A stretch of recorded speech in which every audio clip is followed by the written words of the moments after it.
And we are live. Ladies and gentlemen, welcome to Toe the Line with me, George Glinsky, joined today by a very, very familiar face in the BKB world, Ciaran Gibbons. How are we doing, my man? Yeah, good. Thanks, George. Good to see you. Good to be on your channel. Thank you. Yeah, very, very good to have you on here. We've been trying to get this done for quite some time. Unfortunately, my old noggin keeps forgetting every single time we arrange something. So finally, we are here. It's great to have you on, but you've been in this game for a really, really long time. 11 years, your boxing channel, Gibbons Talks Boxing, which of course will be down low in our description. You've been in this game for a really long time. When did this start for you? Because, I mean, you've been in YouTube boxing for longer than IFL TV. Well, the way it actually started was, I don't know if you know him, a guy called Darren Wilson, who's a boxing trainer in Wales, a strength and conditioning coach. He's trained a few fighters like Jason Cook, former European champion, Jamie Arthur, who won a gold medal in the Commonwealth Games, and a few other fighters. He had the job of Nathan Cleverley's strength and conditioning coach before Nathan became world champion. So basically, I through Darren, I arranged an interview with Nathan, and I'd recently done a 10-week novice filmmaking course, if you like. And I bought myself, I sold all anything I had of any value to buy a decent video camera, semi-professional video camera, slightly out of date, but very out of date, but it still worked very well. And it was good at what it did. It was just very outdated. And basically, I did an interview with Nathan Cleverley when he was on the way up. And I contacted KOTV and managed to get hold of the producer's number there. And I said, look, I got this interview with Nathan Cleverley. He's potentially the next Joe Calzaghe, which some people were saying at the time. They were interested in the interview. They bought the interview off me, and they showed it on their TV show, KOTV Weekly, which was on Channel 4 at the time. And basically, they said, right, okay, we like that interview. What else can you do? And then from that point on, well, for about a 3-4 year period, I was going around the country, around the UK, interviewing whichever fighters I could get hold of. So I was lucky enough to interview guys like Chris Eubank, both Eubanks down at the gym in Brighton. I interviewed Ricky Hatton, Martin Murray, Froch, Andre Ward, Klitschko. Yeah, so it was great, really. David Hay as well. I mean, I've been really lucky. Some of the guys I got to interview, and around that time, so around 2010, I think it was before the explosion in YouTube channels. So at the time, there wasn't a massive amount of people doing stuff for online. So it was probably easier then than it is now to get hold of boxers for interviews, because boxers weren't necessarily inundated with people asking them for interviews, especially not for TV channels, which I was working for at the time. And yeah, it was that's how I got my foot in the door, if you like. How much have you seen that world change? Because as you say, you were one of the first guys to be doing this. You said Seconds Out, we were talking earlier, was one of the beginning channels there, but how much have you seen it change, the whole boxing media landscape? Well, the first big boxing press conference I went to was Carl Froch against Andre Ward, which actually, just to bring it back to BKB, that was actually the same date that Daniel Chapman had his motorbike accident, on the exact same day. Of course. So when I was at the press conference it was actually in Eddie Hearn's house in Essex, or Barry Hearn's house, the Matchroom headquarters. Yeah, Daniel unfortunately had his motorbike accident, which held back his boxing career. But anyway, yeah, so at that press conference, IFL TV, I think it was called IFL London at the time, they had just started out, but they weren't particularly big at the time. And actually, believe it or not, they actually volunteered. I think it was James, or I can't remember if it was Coogan, one of them offered to carry my video camera for me. They said, we'll hold your camera when you were interviewing whoever, Froch and Andre Ward and Eddie Hearn. Wow. But I didn't. I mean, I said, no, you boys, you carry on. And well, now they're probably the biggest boxing channel in the world. So humble beginnings, my goodness. But of course, you've moved away from, well, you haven't moved away. You've moved into BKB as well. You've been covering both sports as they've grown. As a Welshman, I've got to ask this. I've asked every single Welsh BKB fighter, but you're the expert. I've got to ask you, why are Welsh fighters so good at bare-knuckle boxing? Well, I've been thinking of this for quite a while, and I think it probably comes down to a lack of opportunities in professional boxing, because for a long time, a lot of boxing trainers, Welsh boxing managers will say that Welsh fighters, to a certain extent, are a little bit forgotten. And if you're a Welsh fighter, whether it be a boxer or MMA fighter, the amateur scene is very well organised. There's set tournaments. You can fight in the national championship. If you win that, you go on to the British Championship. If you're particularly good, you'll go on to maybe the British squad or the GB squad, or maybe represent Wales or go in the Commonwealth Games. But as soon as you go into the pro ranks, it is pretty much the Wild West. There's no structure in the same way that there is in amateur boxing. So a lot of these guys, let's just use James Lilly, for example, a Swansea boxer who used to hold a license to the British Boxing Board of Control. For him to box as a professional boxer, he'd have to sell a certain amount of tickets, normally to pay for his opponent, in effect, which is, it was around £1,300. I presume it's around that much still now. So even before he makes any money, he's got to pay for his opponent. Normally in Wales, the shows will be taking place in either Cardiff, Newport, or sometimes Merthyr. So for James living in Swansea or anyone from that neck of the woods, their fans are going to have to travel 30, 40 miles each way to watch him box. And obviously, there's an expense to that. The travel infrastructure is not brilliant, so it's going to be difficult to get back and forth. So it basically puts boxers off. They turn pro and then they can't sell the tickets, and it's just the hassle of it all. And the opportunities are taken away from them. Whereas the way that BKB is run, I think it's given a lot of boxers, former gloved boxers like James Lilly, I mentioned, Barry Jones, Craig Morgan, Harry Miles, all these guys held licenses with the British Boxing Board of Control. But through lack of opportunity and through getting disheartened because of the way boxing is run, I think that's the reason they've gone down the BKB route, because especially if you're an experienced fighter with BKB, you're probably only 2 or 3 good wins away from a title fight. Definitely. And the way that it's run as well, Jim and Joe do a great job. As long as you keep winning, you'll get the fights. Definitely, yeah. Do you feel it refreshing in that way? Obviously, boxing has been, unfortunately, run into the ground to an extent. You see a lot of politics, the journeyman system as well. You see a lot of things wrong with boxing straight off when you look at it. But in Bare-Knuckle boxing, they've sort of taken that boxing model and changed it. So now we're getting 50-50 fights. We're getting, equal, no away fighters. Everyone's a home fighter. Everyone gets equal opportunity. Do you feel like that's very refreshing in comparison to boxing? Yeah, I mean, of course. I mean, fans want to see competitive fights. And as I was mentioning earlier about the problem, the hassle of trying to sell tickets, it is difficult for the fighters if you're trying to sell tickets for a show and maybe only one of those fights on that show is a 50-50 fight. So, say 5 or 6 of those fights are going to be journeyman against prospect, and maybe one 50-50 fight if you're lucky. I mean, I know it's not always the case, but quite often that is the case. It's difficult then to sell tickets to your mates, month in, month out for every fight when that's happening. But in BKB, one of the advantages BKB have got is that they are taking fighters who've already got experience. They're not taking novices. So none of those guys who step into the BKB boxing ring, none of them are learning their trade from scratch. So they haven't got to go through the journeyman route. But most of these guys are experienced boxers, whether it be amateurs, whether it be pros or sometimes MMA fighters, and maybe 1 or 2, but to a lesser extent now, maybe 1 or 2 white collar fighters. But most of these guys in the BKB ring, I mean, you can just see the way they stand, the way they conduct themselves, the way they move around the ring. These guys are experienced fighters, even though it might be their, in BKB terms, they may be novices, but they're not novices to fighting. So that's why in BKB, they can make the title fights happen fairly quickly, I think. And get back to your point, yeah, it is refreshing when you see 2 good fighters. I'd love to see those 2 fight each other. More often than not in BKB, it does happen. Is that what initially appealed to you? Because obviously you still cover boxing, but you have got involved with Bare-Knuckle boxing. I mean, it's a very different sport. I can imagine that you got a bit of backlash, perhaps. Did people criticize you from the boxing world in getting involved?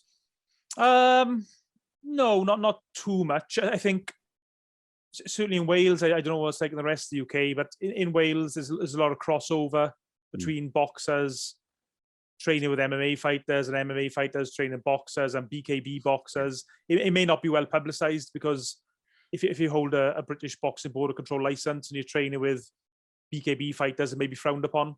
If you're involved in amateur boxing and you're seen mixing with the pros, well, not so much of the pros now, I think that's okay now. But if you're seen mixing with BKB fighters, that gets frowned upon. You might get prevented being involved in amateur boxing. So I think it's a lot more accepted now than it was maybe a few years ago, just because so many people are doing it and so many good quality boxers are taking part now. And how did that start for you? Obviously, you've been involved with BKB for, I'm saying, 3-4 years. How long have you been involved? Yeah, about 3 years. I think it was when Sean George was getting ready for his fight with Jimmy Sweeney. Wow, yeah. I did an interview with Sean George and Christian Evans, who were training at the same gym at the time. And I think Jim, he liked the interview and he just asked me to come along to the show. And I thought, oh yeah, I'll come and have a look, see what it's about. I recognised a few of the names. I knew Daniel Chapman had had a one bare-knuckle fight at that point. I've known Daniel since he was a young boy. But yeah, I went along. I wasn't quite sure what to expect. I was, when you say bare-knuckle boxing, you just imagine, well, I don't know what to expect. But the fact it was in the O2 so that gave me a little bit of confidence. I thought, right, it's not going to be like a load of cars parked in a circle in a multi-story car park or something. But yeah, I was really impressed. I mean, all the contests were fairly matched. The fans had a great time. The fighters all seem to respect the promoters, which doesn't always happen in boxing. And yeah, I was just impressed really with the whole setup. Yeah, definitely. And you mentioned Dan Chapman there. Obviously, you're from the same village. I won't butcher the name. I think I'm going to say, what's it called? You say it. Well, you say it first, and then I'll tell you the correction. Blaen Gwynfi? Blaen Gwynfi. Blaen Gwynfi. Blaen Gwynfi. I'll leave it there. That's fantastic. I'm assuming you've grown up, or Dan has grown up around you, so you've known him for quite some time. What can you tell us about Dan before he got into BKB? I just remember there's a guy, John Radmore, who Daniel's mentioned a few times in some of his interviews. He was the local boxing trainer in the village. Well, he actually opened a boxing club. There hadn't been boxing in our village for, I don't know, maybe 20, 30 years, perhaps longer. So John opened a new boxing gym in the village when he retired from the fire service. And Daniel was one of the first kids through the door, basically. And Daniel, straight away, you could see he had a natural talent that you can't train. You obviously can improve on it. You can nurture skills and you can polish certain things and you can train and work hard. But Daniel just had something that you just either born with or you're not. And then straight from a young age, he stood out as an excellent talent. I mean, if you look at my YouTube channel, there's a few videos I got of Daniel training as a young boy, and he just stood out. People would mention Daniel because he did stand out from the crowd as such a good amateur boxer, and he's got a great personality as well, as everyone has seen now in BKB. He's a bit of a cheeky chappy type personality, and he knows what to say, and he's very entertaining on the interviews and everything as well. He was an outstanding amateur boxer. Definitely. And you must have been pretty impressed then with his performance against Sean George. Obviously, there's a mixture. Some people are saying, oh, he's running away. This isn't the bare-knuckle boxing we like. I think those guys are probably, in my opinion, stuck in the hay bale days. But, I mean, that was perfect bare-knuckle boxing. Would you agree with that? Yeah, I understand when people are saying he was running. Well, he wasn't running. He was boxing. He was moving. Boxing. If Daniel had stood and just traded with Sean, a naturally much bigger guy, he probably would have lost the fight. So that would have been crazy. I mean, Daniel used his excellent boxing skills, which he's nurtured from a very young age. And it was a really good boxing display, excellent boxing display, probably one of the best pure boxing displays possibly since the new BKB company has been formed. I think so. I can understand people getting a little bit frustrated. They want to see like a toe-to-toe brawl, like almost like a street fight or a pub brawl. But BKB, if it's going to progress as a sport, if it's going to get bigger and attract better fighters, you're going to see more fights like this. But guys use skill. I think one the first guy who I remember using good boxing skills in BKB was Tyler Goodjohn. I know he's not with the company anymore. Yes. But Tyler, in his fight with I think it was Navarro, the Scottish fighter from Dundee. I mean, his boxing skills were so good of just being able to just do enough, score punches and just move away. He didn't have to stand and trade. So why stand and trade if you haven't got to? But like I said, if BKB is going to get better as a sport, and keep improving, then you're going to see more fights like that. But having said that, we still are like the brawls, like the was it Mickey Parker and oh my gosh, Dave. So we're not saying we don't like those fights either, but let's appreciate skill for what it is. No, and let's just appreciate brawls for just being exciting fights. You were there obviously ringside with me. Was that up there with the best cards you've seen? I think in my post-fight reflections, I gave it a 7 out of 10. So it was one of the better cards. We had a few pullouts which kind of dampened the mood. But in comparison to cards you've seen before, how impressed were you with BKB 21 as a whole? Yeah, brilliant card. It was similar to a professional boxing show in that at the start of the card, you had the guys who had less fights or novices or guys who are having their first BKB contest who learning their trade, if you like, getting used to bare-knuckle boxing compared to gloved boxing or MMA, whatever their backgrounds are. Because until you've actually had a BKB fight, you never really quite know what it's going to be like. You can spar, you can maybe spar with small gloves, try and get used to it. But I think, I haven't spoke to the fighters, until you've actually had a contest with no gloves on, you don't quite know what it's like. Definitely. And you can't spar bare knuckle, can you? So, it's an interesting sport to watch because unlike boxing, it's very hard to prepare for. Some people are doing it with the 4-ounce gloves, as you say, on the pads and trying to get that distance, but it's very different when you've got a moving target in front of you. So yeah, I agree with you. I think some of the early fights were good, but obviously they needed a bit more time in the ring, and we will see as the sport grows, people with more fights and more exciting fights. But yeah, I was impressed. And that's something that happens in professional boxing as well, because these days, as fans, we're a little bit spoiled. We get to see basically the very first fight of the night quite often, right through to the main event. Whereas years ago, when I first started watching boxing, generally speaking, you'd watch the main event, the TV would come live just as the main event's about to start, and then you might see some of the undercard fights if the main event finishes early. Whereas these days, you get to see the guys right from the novice stage learning their trade.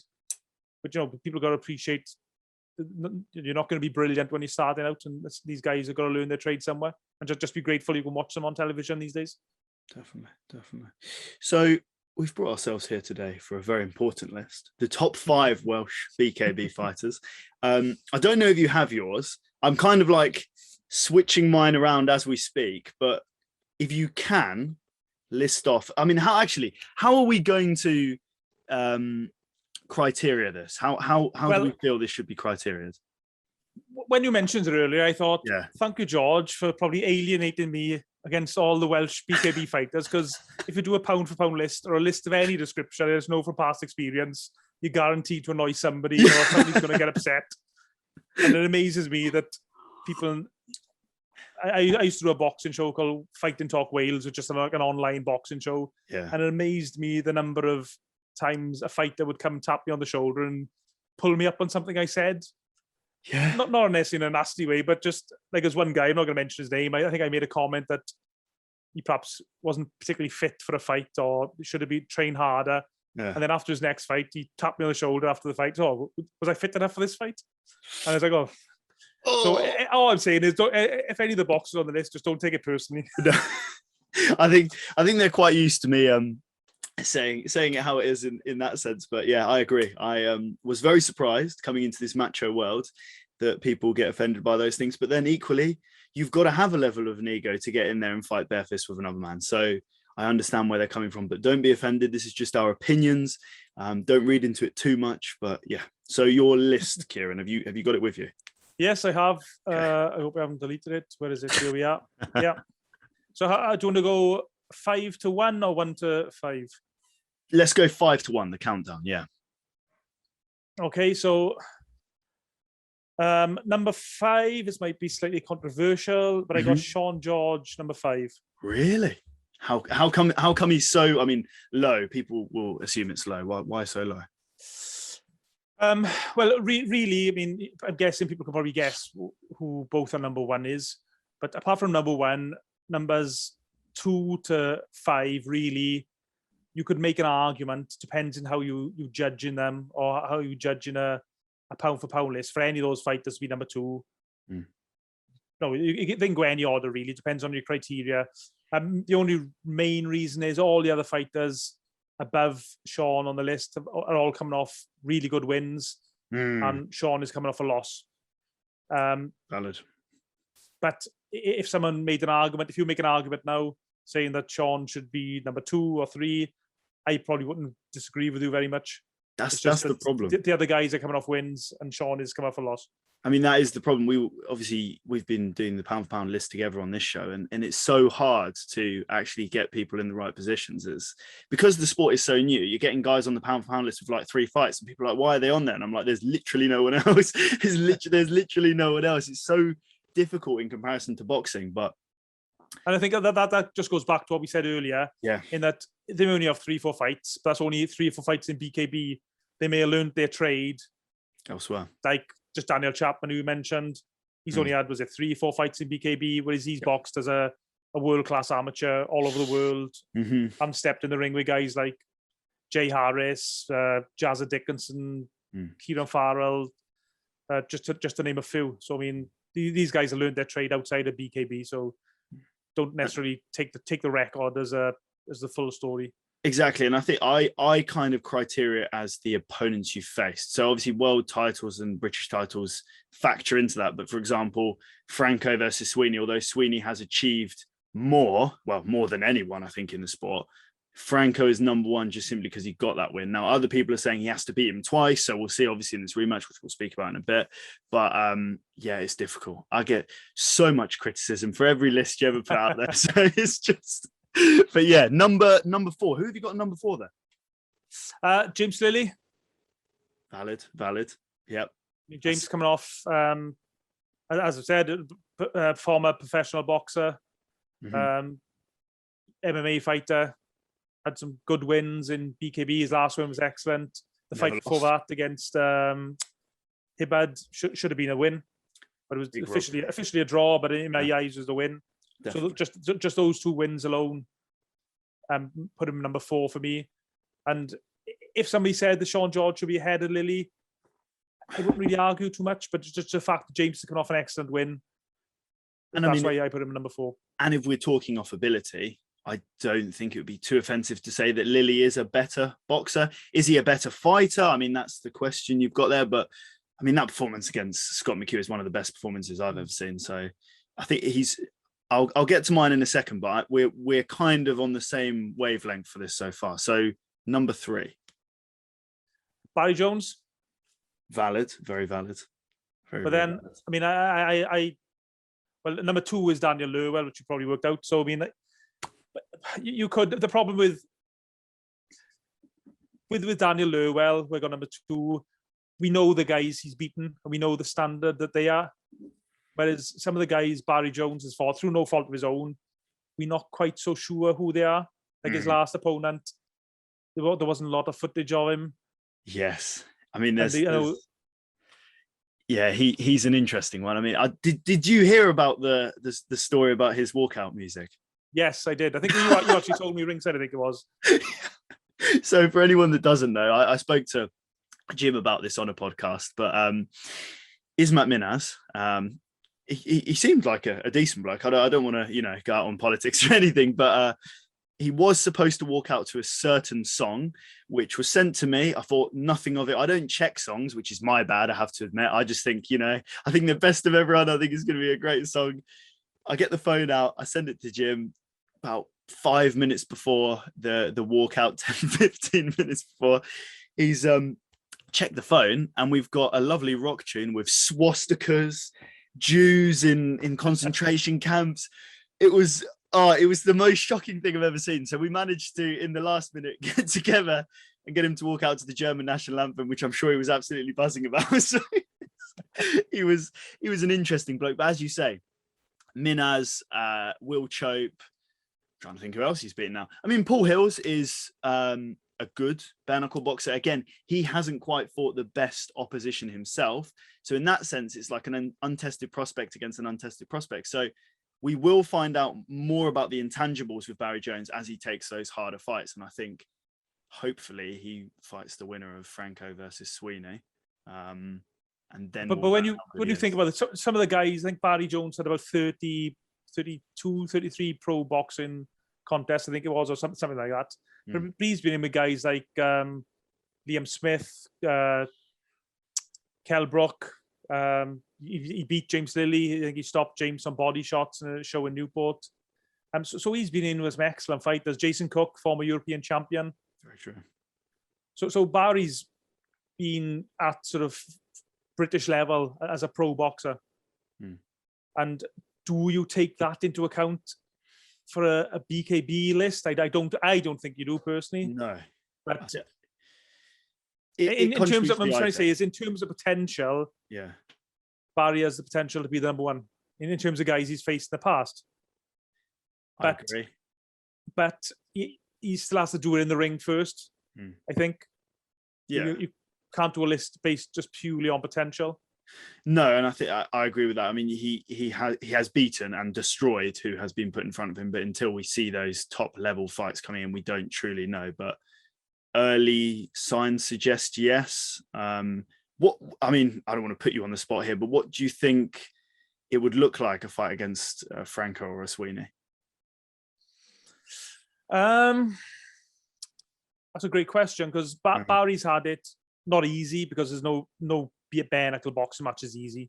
No, but he's made it look easy in the way he's gone about winning. I suppose his toughest fight was probably Navarro. Was he? I would probably agree with that one, to be fair. Maybe I might say Paul Hills, but I would say it's a real switch up between the two. Navarro's fought better opposition.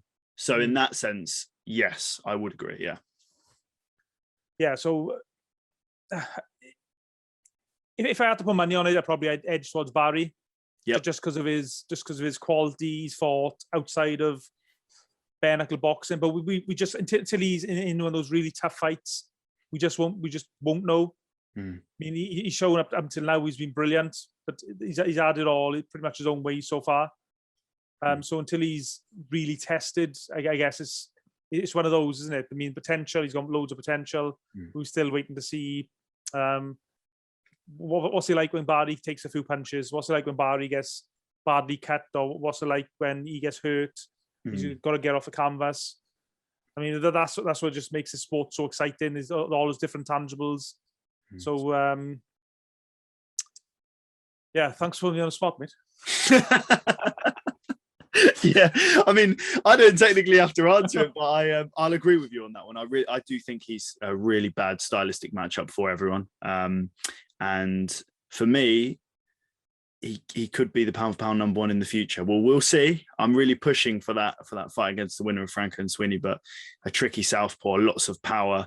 As you say, it comes down to adversity. And I think what's so interesting about bare-knuckle boxing in comparison to boxing is boxers being as tough as they are, they can come into bare-knuckle boxing. Not to say that Barry isn't, and he has been tested, chin-checked to an extent, but guys like you mentioned earlier, John Wayne Hibbert, they come in, they get hit with a few, really big shots, and they think, "Ooh, is this for me?" Now, I'm not suggesting Barry's going to be like that, but there might be, a bit of panic or a bit of hesitancy or something that we haven't seen yet. So we will know in those few fights. But enough about Barry. Number 2 on your list is Luewell.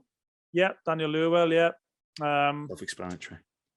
Yeah, I mean, just for the obvious reasons, just not just the guys he's beaten, just the man that he's beaten them as well. And also just the way Daniel has developed as a fighter. Because if you watch some of Daniel's earlier fights, I hope he doesn't mind me saying, he's carrying a little bit of weight. He doesn't necessarily look like an athlete, whereas now he looks in really good shape. He doesn't look cut up, but you don't necessarily have to be cut up to be a good fighter. I mean, look at guys like Larry Holmes, Riddick Bowe, guys like that. They were never ripped. But they were always really world-class fighters. And Daniel's developed as a fighter from his first fight. The first fight I watched, there was a guy, Little John, I think his name was. The big small guy. Little John, yeah. I mean, he's like a totally different fighter. I mean, he's a lot more technical now. He can fight to a game plan. He's always in brilliant condition. fitness-wise. So he can't, as we saw in the fight with Ricky Nelda, he can fight at a pace over a distance if he needs to, if the power doesn't win him the fight for whatever reason. Yeah, no, he is evolving rapidly.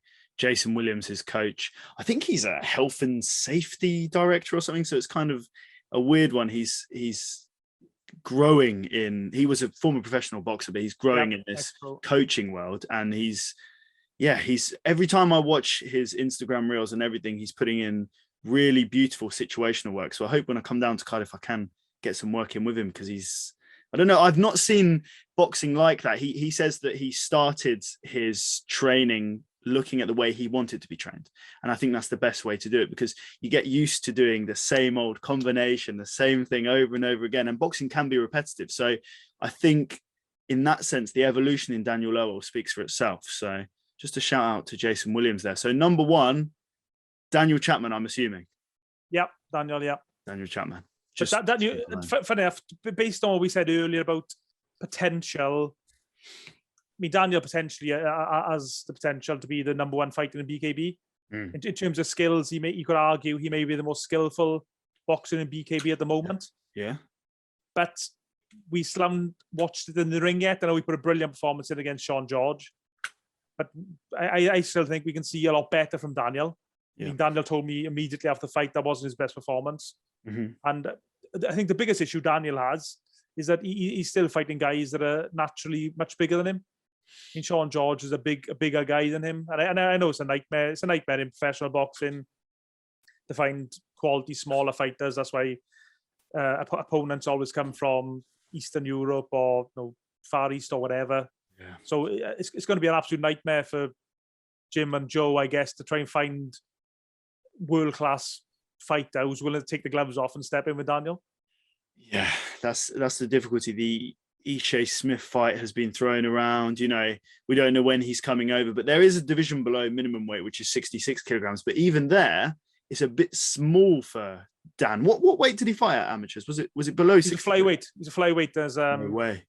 Well, it was a strange fact for you, or an unusual fact. I mean, Wales is only a small country. It was 3.1 million people. Yeah. And there's not many flyweights. If you look at the flyweight rankings in Britain, there's only about 10 professional flyweights. I mean, there's a few more in the amateurs. But in Wales, small country, we had 3 world-class flyweights all at the same time. In the amateurs, you had Daniel Chapman, Andrew Selby, and Jay Harris. Yes. And the 3 of them were all world-class flyweights in Wales coming through at the same time. Yeah. And 2 of them went on to become, Harris didn't become a world champion, but he's fought for a title, and Selby obviously, again, the same thing, but high level opposition, and Dan could have been there. Do you think he could have become a world champion in glove boxing? It's impossible to say, really, isn't it? Because it's just massive speculation, but certainly in terms of, he certainly had the potential to be a world champion. I mean, I don't know if there's a guy called, I actually won't mention his name, just in case he gets offended, but he had a really big fight coming up as a professional boxer on television. And Daniel, I actually brought that. Daniel needed a lift, so I actually gave Daniel a lift down to his gym for them to spar one Saturday morning. And Daniel absolutely wiped the floor with him. Daniel knocked him down, totally outboxed him. And Daniel was probably only 18, 19 years old at this time. And this guy, he was on a televised fight on Sky Sports. What? And then the guy won the fight as well. He won his fight on TV. But Daniel outboxed him easily. And another time, I took Daniel to spar with a guy called, I don't know if you know him, Jamie Arthur. Jamie won a Commonwealth gold medal in, I think it was 2000. He won I think he was bantamweight Commonwealth title in the pros. And Daniel sparred him. And it was a 50-50 spar. And Daniel was only maybe 18 at the time. And he held his own with a Commonwealth champion. So that just shows the sort of the levels that Daniel is. I mean, but pro boxing is such a tough game. And there's so many different things involved. So it'd be a little bit disrespectful, I think, to the guys who do hold world titles. To say he would automatically win one. But he certainly would have the potential to become world champion, definitely. Definitely. So my list, similar to yours. Lily at number 5.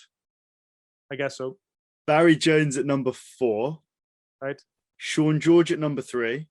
And then we agreed on Lowell at number 2 and Chapman on number 1.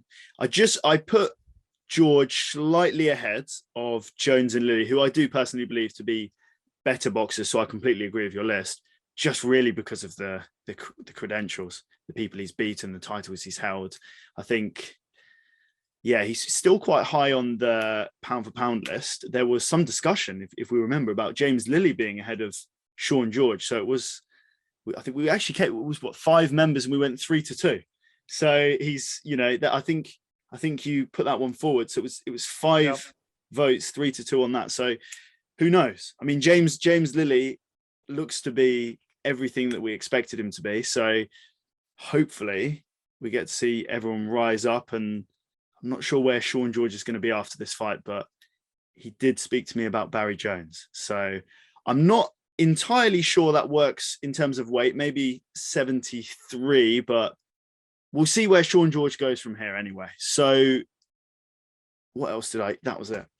Boxers. So boxers that you've seen, boxers that you've met, boxers that you've interviewed, who do you think would be perfect for bare-knuckle boxing? There's so many guys. There's like, you know, Ricky Hatton is one that we thought would be fantastic, can beat anyone in a phone box. Who really stands out for you as a boxer? You mentioned Ricky Hatton. I'll just mention, pick you up on that. I don't actually think Ricky Hatton would be necessarily a good bare-knuckle boxer, because Ricky's a volume puncher. Yeah. And volume punchers, I think, will end up just smashing their hands to bits. I mean, I'm not saying Ricky, I mean, of course, Ricky's a world-class fighter, so yeah, if he did decide to do bare-knuckle boxing, no doubt he'd be excellent, but his style, he'd have to adapt his style. Yeah. And I think guys who just pick their shots are better, would be suited better to bare-knuckle boxing, because if you try and throw some of the guys who maybe throw 20, 30 jabs around, after the first round, your hand's just going to be bits and you're not going to be able to throw any more shots because your hand's just going to be smashed to smithereens.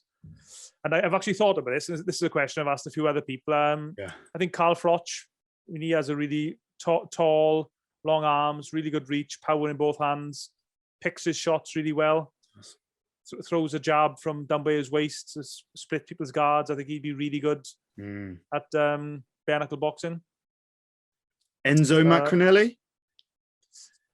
Yeah, Enzo. Yeah, I mean, Enzo with his power. I mean, I don't know much how Enzo's hands would stand up to repeatedly smashing someone on the head.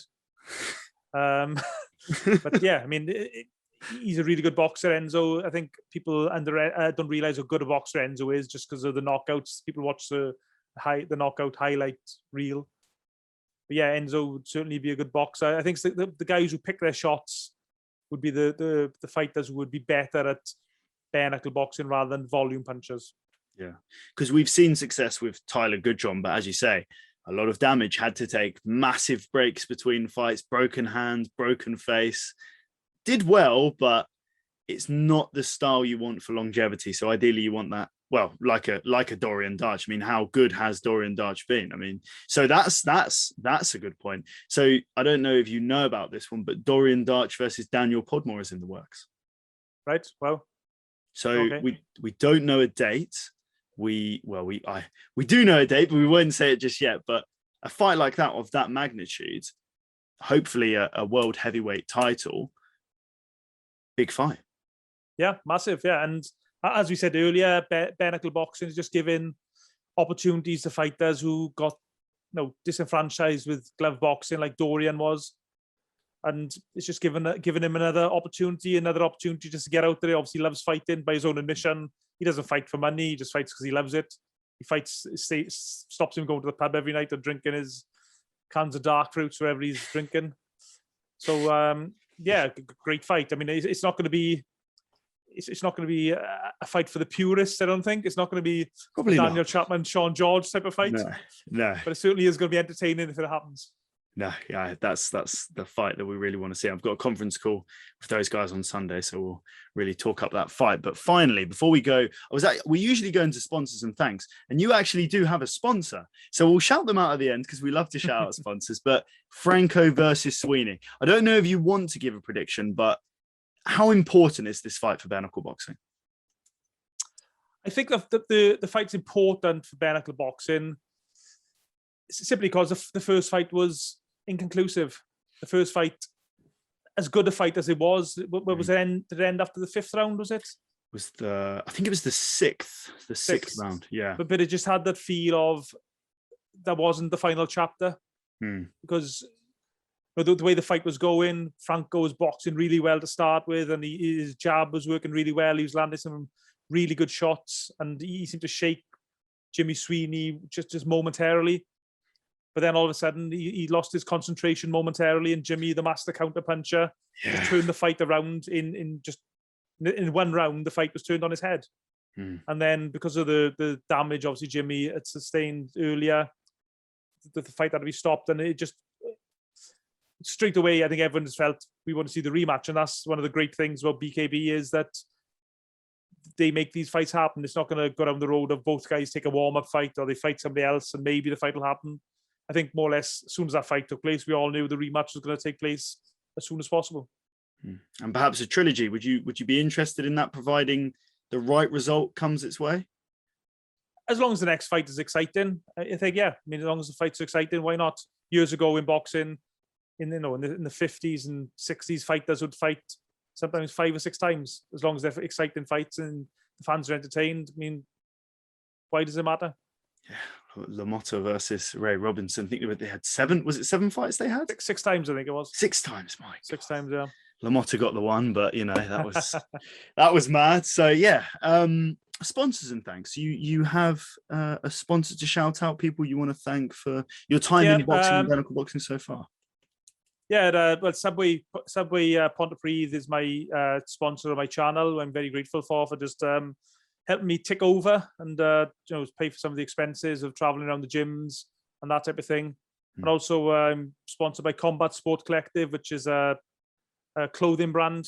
Make combat sports. Have a look at their website if you like slightly unique, slightly different combat sports clothing. It's worth checking out.